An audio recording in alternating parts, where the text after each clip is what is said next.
Before we completely go into the holiday season, let me show you how to do some sunflowers. So I'm taking some dark teal, some nutmeg brown, and some black on my mop brush and doing up and down strokes. I'm not mixing the colors, but I'm using them all at the same time, and you get this really cool kind of wood grain effect.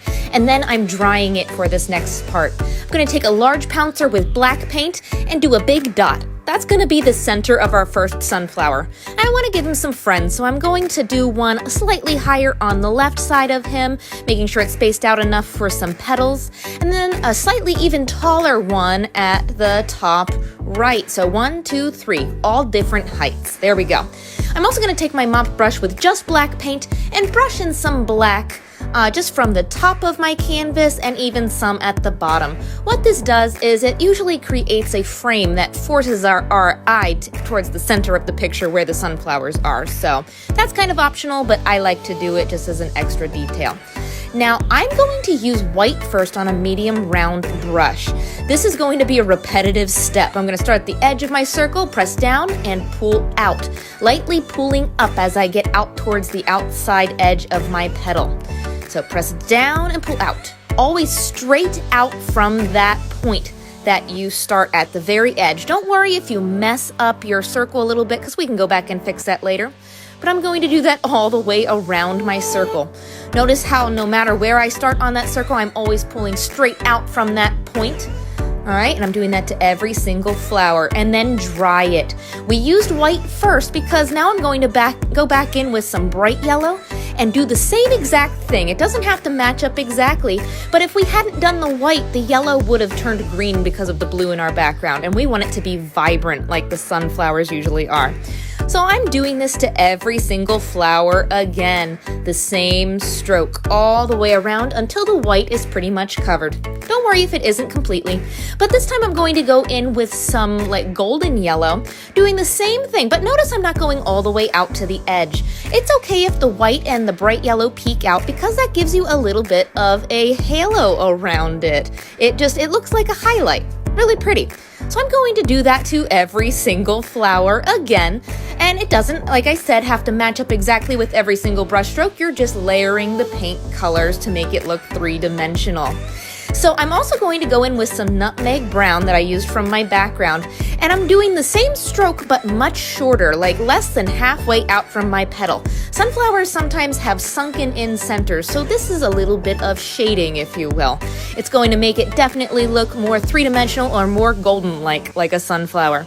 So do that to every single flower. This is a pretty easy painting, but very, very repetitive, so it's going to take you a little longer than some of the other paintings I've shown you.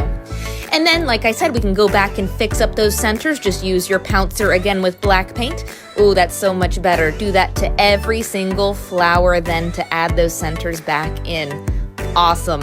Ooh, I love them so far now, but we can't have floating sunflowers, so let's do some grass for them at the bottom. Some people have been asking how to do grass without a fan brush. Now, there is another way. You can use a detail brush and always pull up from the bottom. You have more control this way. You can do each individual blade of grass.